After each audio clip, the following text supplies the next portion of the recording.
Hey, what's going on YouTube? Washer here again. Hope you had a great Halloween. This will be a realistic battles gameplay stroke mini review. I've been playing ground forces for a while now and I realised I don't actually have any British tanks despite being British. So I decided to spend some real money and get the premium tier 4 British tank, the STRV 81. Yeah, the STRV 81 is technically the Swedish designation for a Centurion Mark III with some modifications. The biggest one being these Robot 52 French Generation 1 anti-tank guided missiles there. You only get 3 of those, and they're quite hard to steer. You've got to steer them with the W, A, S and D keys. But if you can manage it, it's glorious, and it's a nice addition to an already pretty good tank. So I'll go through some things about the tank first, just some things I've noticed playing with it over the last day or so. The first one is this. This is a 6.7 BR tier 4 tank, which means you're going up against Tiger 2s, IS 2s, you know, a lot of late war and post-war stuff, most of which can penetrate over 150mm of armour with their stock ammunition. So let's look at the armour on this here. Lower glacis, 76.2mm. I mean, if you're front facing, 129mm effective. Upper glacis, 76.2mm, again effective thickness about 130. So that's easily penetrable, so you're going to have to try and stay hull down most of the time. What about the turret though? Okay, so the mantlet's got some good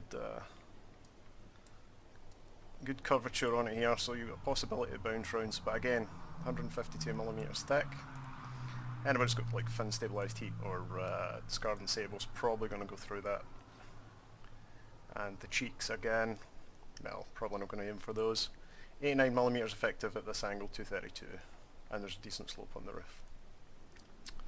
Side armour, we've got some panels in there, so if you can actually get any actual side armour. 50mm, so angling this tank's really not going to help very much unless you manage to, you know, get at an angle where you can bounce shots. Rear armour, forget about it. That being said, I really like this tank, and it's all to do with playstyle. So, despite having a 650 horsepower engine, you're basically looking at heavy tank mobility. 35 kilometers an hour maximum speed. It can climb decently, and it's got a good reverse speed compared to standard Centurion. So you can see here I've got some bushes and stuff on it. That's basically doing my playstyle. There's basically 2 playstyles I found you can do with this tank. The first is sniping. It's got the 84mm 20-pounder gun. It's got self-discard and sable rounds, which if we look at the penetration values here, ridiculous. 10 meters 285, and even out to 2000 meters still does 198mm if you can get a 90-degree angle shot. So it's going to penetrate. The problem is, in a lot of cases, it will actually over-penetrate. The ATGM's 600mm of penetration at 90 degrees at any range. That doesn't mean they won't bounce. I have actually had them bounce, just if you get the angle wrong. So with its heavy tank mobility, even though it's a medium tank,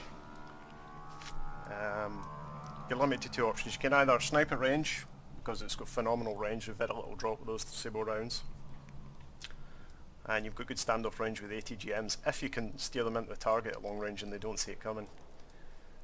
Or you can do what I tend to do, and that's follow the heaviest tanks in your team and provide support. Just stay back a little and be sort of like heavy tank support, which is what I do in the gameplay that's coming up here. I hope you enjoy it. It's not the best I've done with the tank. I only get 3 kills in the game, but don't die, and that's the main thing, because this tank can be a struggle. You can't use it in urban combat. It does not have the armour for fighting in urban combat. It's got tremendously good reload speed. I don't have a max crew. My crew is only 75. I think with a max crew you get a reload at about 6.1 seconds, which is ridiculous. What else? Okay, X-ray. The biggest problem is this. The ammo rack is in the front, and you can see there's 6, 12, 18, 24, 29 rounds of ammunition, and pretty much one of the weakest part of the tanks. What I did, however, was limit the tank to 28 rounds of total ammunition so that they would be, you know, in the floor racks and the ready rack here. Okay, so the struggle is real. Let's get into the gameplay and see how this does.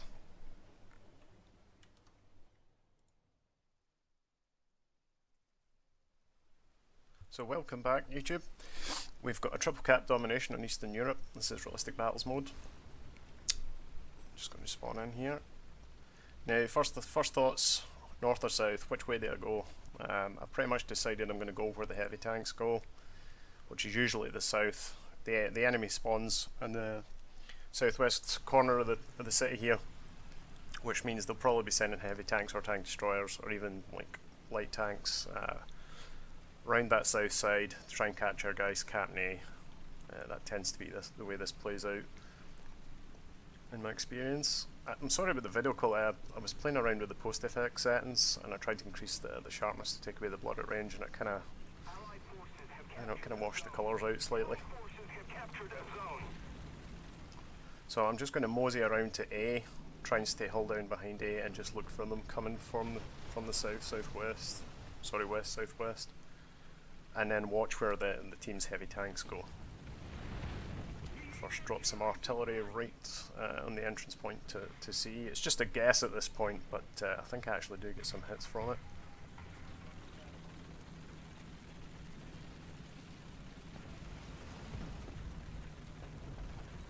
Just get posted up here on the back of this hill, try and stay hull down because the hull armour's worthless at this tier. And we've got trees coming down already. I was going to spot it for my team, but I'm still trying to figure exactly where that ridge is in the map. Then I see another tree go down, so we've got at least one tank, possibly two, coming in. And I'm thinking ATGM kill. I could get my first ATGM kill here. So just keep scanning, keep looking. Again, keep checking the map in the corner, see where my teammates are. Oh, I've got a customer. Tiger 2. That was an accident. I was in the binoculars and I was still holding down the mouse button, switched back to the gun and fire. I'm sure anybody who's played RB's done that. Like, right, take a shot, try and disable him, try and track him, mess it up. I basically just want to disable him. I want his transmission or his tracks so I can hit my ATGM. Get his radio operator and do some damage to commander. First ATGM's away. It's a hit but it's too high. Just tags the cupola. Fire another shot, no pen. Let's get another ATGM down there. Boom. Absolutely wrecked. These missiles are incredible if you can actually get them a hit.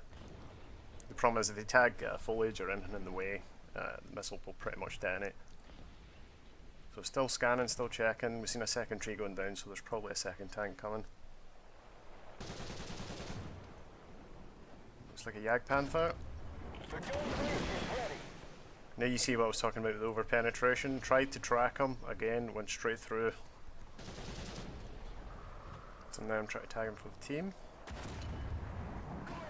Transmission's out and he's on fire. Hopefully the T-29 to my left will take him out. If not, I'm going to shoot right side and try and take the driver. Oh, there we go, kill assist. Attention to the map. So again, because this tank is so weak, I'm just trying to stay in position as long as possible, make sure there's no threats before I push out. But the heavy tanks to the south of me are starting to roll, so I'm going to go and cover them. I'm just going to try and stay a few hundred meters behind them. I've got foliage on the tank, so I'm going to try and stay in the tree line if possible, try and stay held down where possible, and just support if these guys get into trouble.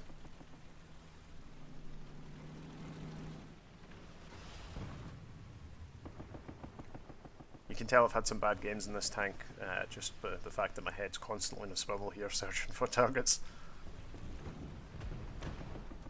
Two things tend to happen to me with this tank in games. The first is I'll get a kill, I get a little over self-confident. Oh, Cougar Blitz. Got his driver, damaged his fuel tank. Second shot, takes his crew out. Sorry, what was I saying? Yeah, I usually get overconfident after I get one kill, and then suddenly think I'm on a Tiger 2 and start trying to press where I shouldn't really press, and then get one-shotted.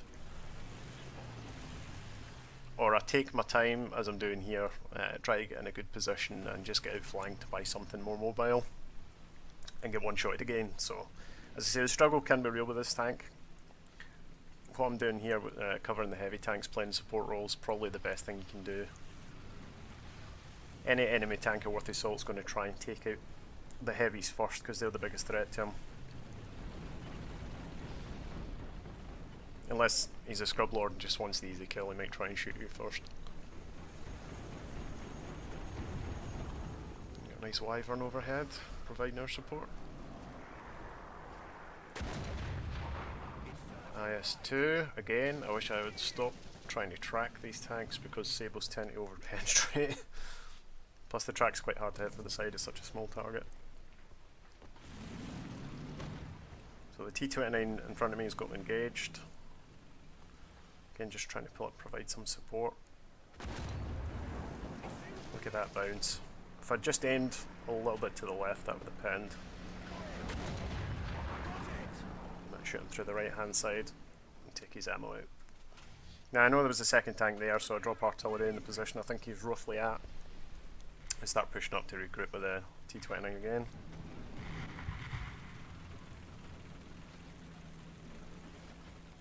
I think I actually get some hits from this artillery. You can see the mobility issue I'm talking about here. It's just a slow tank. I mean, it does traverse well, don't get me wrong, and it's got great reverse speed, but you have to be careful you're not getting yourself in a situation you can't get out of, because you can be easily outflanked with the slow speeds. So stay with your team with this one. If possible, try and stay a little behind them, because you can take the hits. Just scanning again. I think we've pretty much got them pushed back to just before their spawn at this point. Indeed, we've got a guy ready to cap the last point. I'm just so paranoid at this point. I've got a couple of kills and a few assists. I'm going to get one-shotted here. I'm playing it very carefully.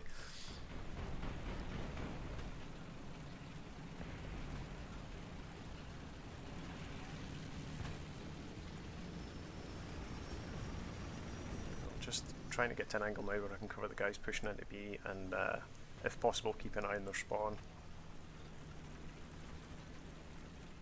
The good thing about RB is if you kill the enemy team fast enough, they don't have enough points to respawn any heavy tanks or aircraft.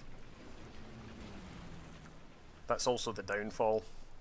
You know, a guy can basically trade with you. Got hit on a Tiger 2, but it was too low. Another binocular shot. T-29 nails him at the same time. That's pretty much game over. As I say, the problem is if you trade with a heavier tank, he will be able to spawn another tank and an aircraft because he'll get points for that. Simulator mode's by far my favourite, but this is quite enjoyable for grinding because you don't have red markers giving you position away. Anyway guys, that's the end of the gameplay. We won the game, got some good kills, got an ATGM kill, so I'm quite pleased. I will see you guys in the next video.